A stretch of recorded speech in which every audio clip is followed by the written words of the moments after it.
50,000 years ago, in a dark cave in the mountains of Kurdistan, archaeologists uncovered a mystery that still haunts us today. The skeleton of a Neanderthal man, known as Shanidar III, lay with a clean wound cut into his rib. Was it an accident, a fight among his own people, or the first murder committed by our own species? This single bone holds a question that could change how we see the dawn of humanity.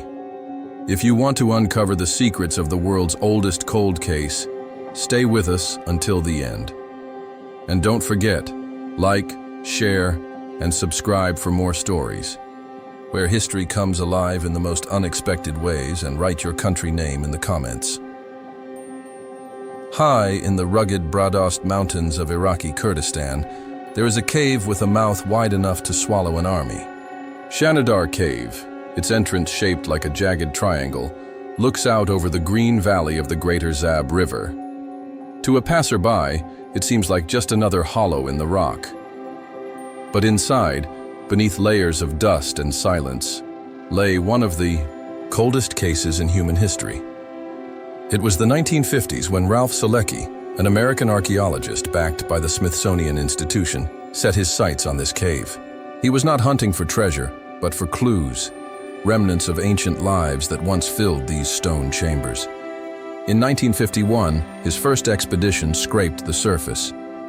2 years later, he returned with full force, his Kurdish team of workers driving a trench down through the heart of the cave.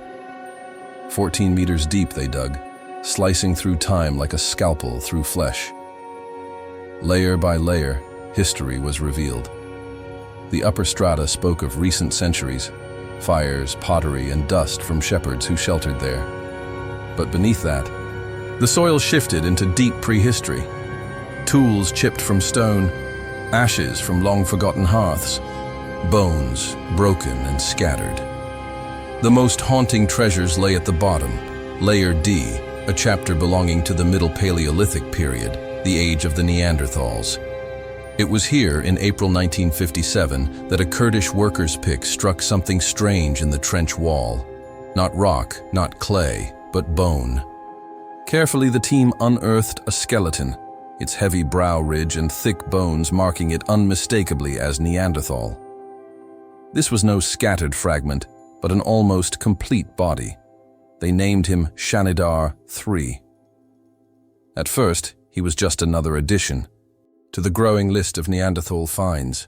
Several other skeletons were pulled from the cave in those years, each one whispering stories of survival in the Ice Age.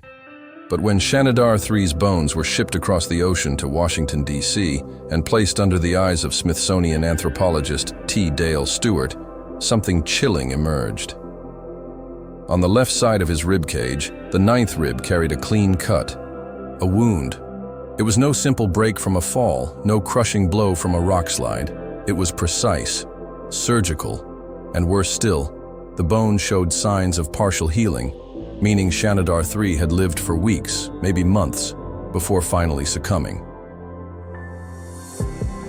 In that instant, the skeleton ceased to be just a fossil. It became evidence, a victim. Perhaps even the centerpiece of the world's first recorded murder investigation. Scientists began to ask questions that echoed like thunder through the cave.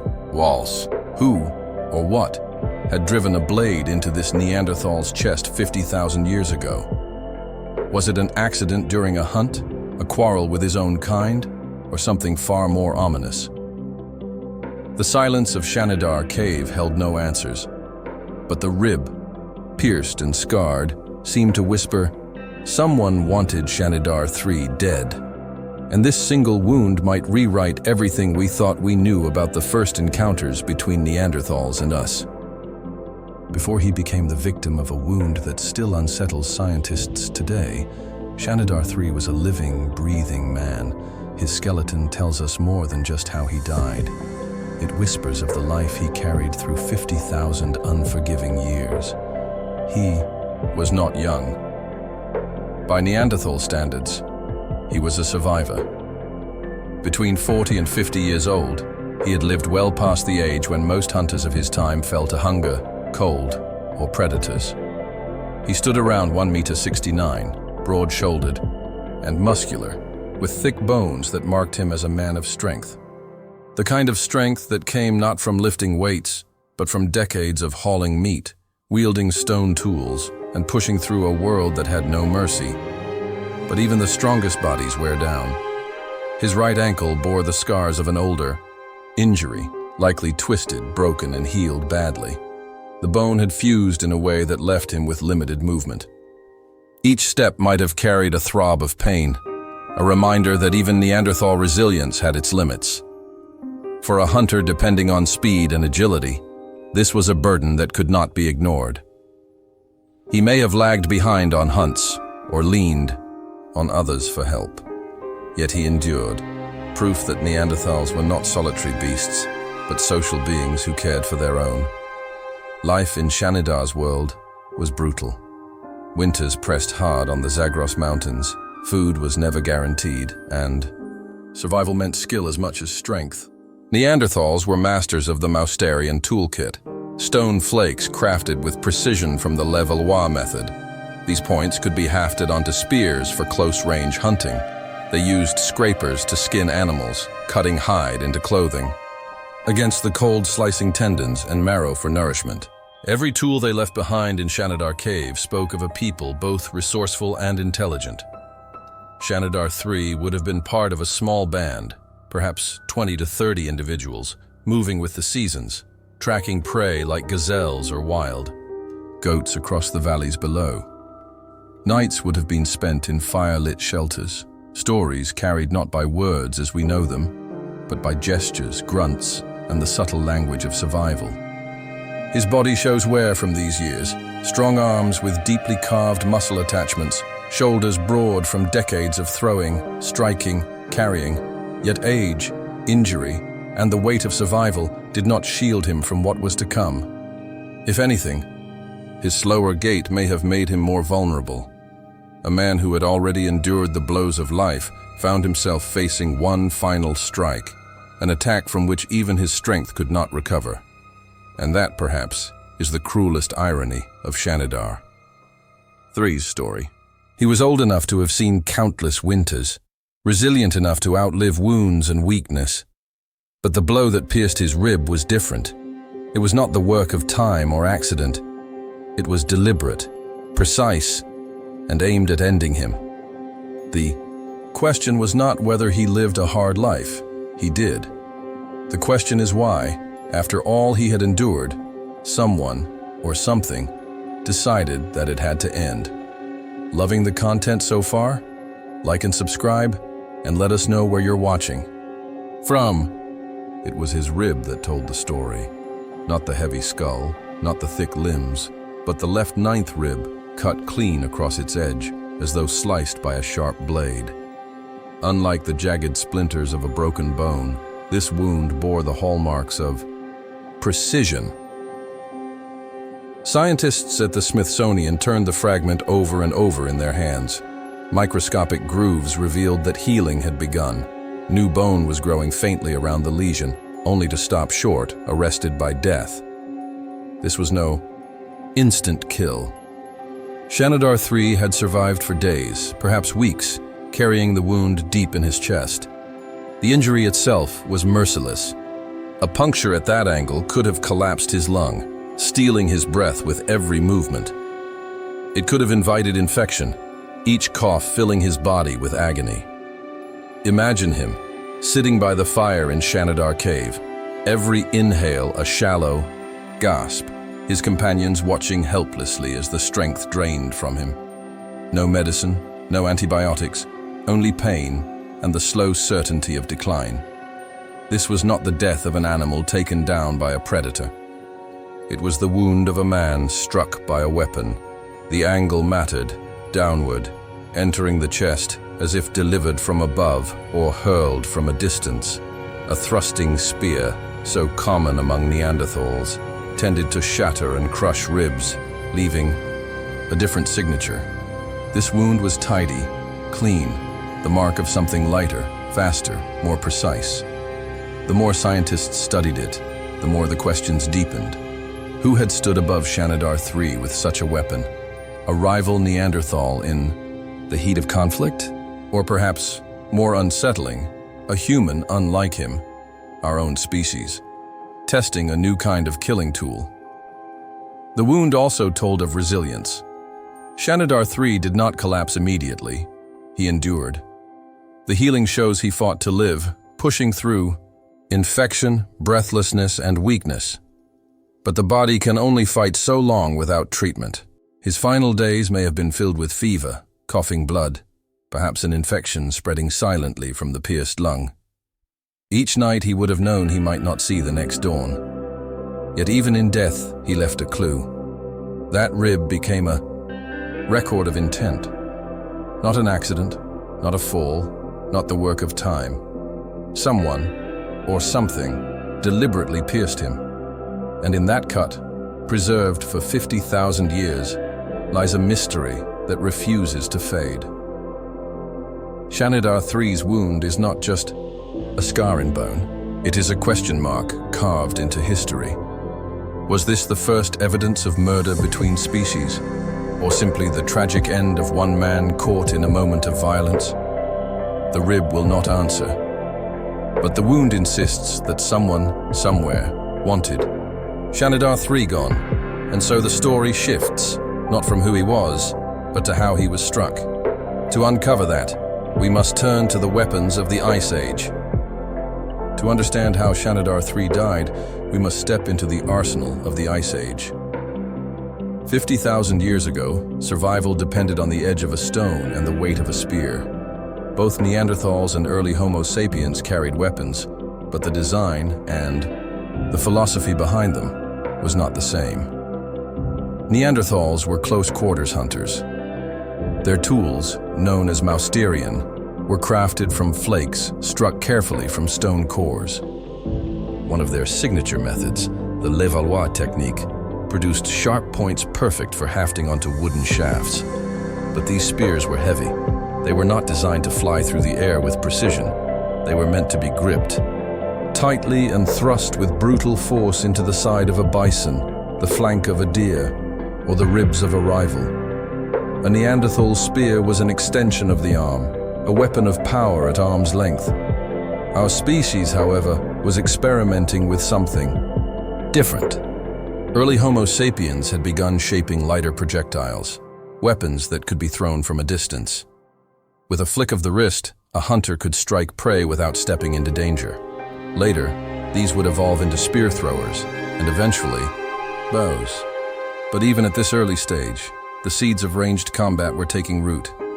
Distance gave safety. Distance gave control. Distance gave advantage. So which weapon left its mark on Shanidar III? In 2009, archaeologist Stephen Churchill and his team at Duke University decided to test the mystery. They recreated stone points modeled after both Neanderthal and early human technology. Then, in a chilling experiment, they drove those points into pig carcasses, the closest anatomical match to a human chest. The results were striking. When heavy thrusting spears were used, the damage was catastrophic. Ribs shattered, splintered, and collapsed. The wounds were messy, destructive, impossible to miss. But when lighter projectiles were thrown with force, the punctures told a different story. Clean cuts, minimal fracturing, a tidy slice through bone, almost surgical. When the experimental wounds were compared to Shanidar III's rib, the resemblance was uncanny. His injury did not look like the violent crush of a thrusting spear. It looked like the neat incision of a projectile. The rib seemed to whisper, this was not the weapon of a Neanderthal. It was the weapon of someone else. The implications were staggering. If the wound was indeed from a thrown spear, then Shanidar III may have been struck by a modern human, an enemy wielding a new technology, testing it on a rival species. A single rib had become a time capsule of innovation, survival, and violence. But science is careful. No one could claim certainty. Perhaps a Neanderthal, in a rare moment, used a spear differently. Perhaps chance created a clean wound where chaos usually reigned. Yet the evidence tilted toward a darker conclusion. Shanidar III was struck by a weapon that did not belong to his people.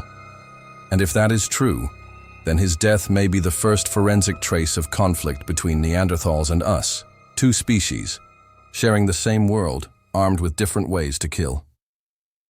A wound without a weapon leaves only suspects. And for Shanidar III, the list is short but heavy with meaning. The first possibility is the simplest: accident. Perhaps he fell onto a sharpened branch or into his own spear during a hunt.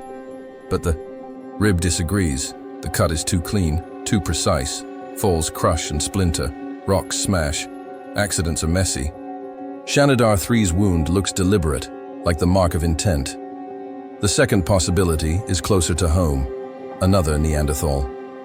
Violence within small groups is not unthinkable. Neanderthals competed for food, mates, territory. An argument by fire could escalate into bloodshed, and they had the tools. Their thrusting spears could kill cleanly at close range, though the rib's tidy puncture does not perfectly match the usual brutality of such weapons. Still, scientists cannot rule it out. A quarrel within the clan could have ended with Shanidar III clutching his chest in shock. But it is the third possibility that lingers like a shadow: Homo sapiens. Our species was moving northward out of Africa around this time, pressing into territories. Neanderthals had ruled for hundreds of thousands of years. 50,000 years ago, the Zagros Mountains stood at a frontier, a crossroads where two kinds of human might have met. If modern humans struck the blow, it was not just a killing. It was an omen. It would mean the first recorded spark of conflict between species. The weapon fits: light projectiles, thrown from a safe distance, more advanced than the heavy thrusting spears Neanderthals relied upon. The angle of the wound, downward, precise, suggests distance, not a close struggle. It suggests strategy. Imagine the scene: Shanidar III and his band hunting on the slopes, watching the valleys for prey. In the distance, figures appear, similar, yet different. Their faces narrower, their bodies taller, their weapons lighter. A clash begins, not in roaring combat, but with a sudden strike from afar. A spear whirls through the air, piercing bone. Shanidar III staggers, gasps, and falls. The others drag him to shelter, but the wound is already writing his end. The suspects cannot defend themselves. Shanidar III cannot speak, but the rib testifies. The cut points toward innovation, toward a species that killed without touching. Still, science urges caution. No jury could convict with such evidence alone. Perhaps a Neanderthal discovered new ways to throw. Perhaps chance created a rare wound. Yet timing matters. As Homo sapiens entered these lands, Neanderthals began to fade. Competition grew fiercer, resources shrank, and every advantage mattered. If Shanidar III was struck by a modern human, his death was not just personal, it was symbolic. The first clash in a long and uneven rivalry. A single body at the edge of a cave, carrying in his ribs the story of species, colliding. And the verdict? The cave holds it back in silence.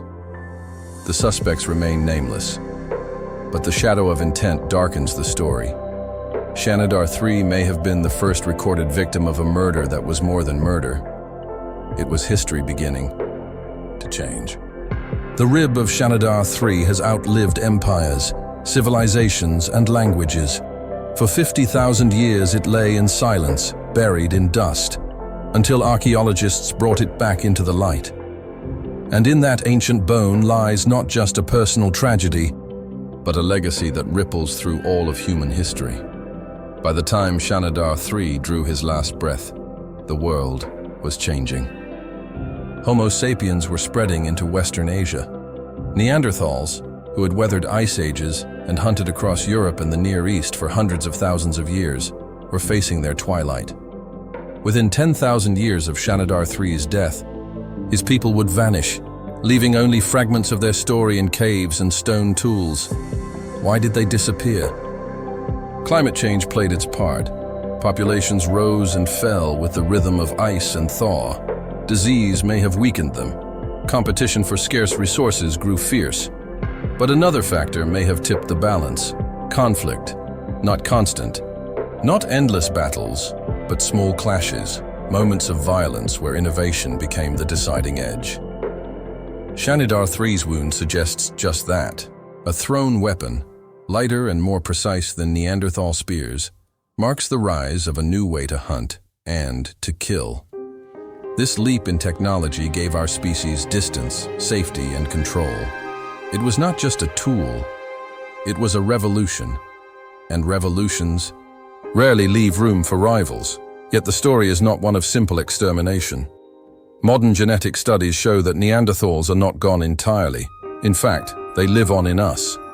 Between 1% and 2% of the DNA of people today, especially in Eurasia, traces back to them. Shanidar III may have died from a wound inflicted by our ancestors, but his kin also shared fires, food, and even families with them.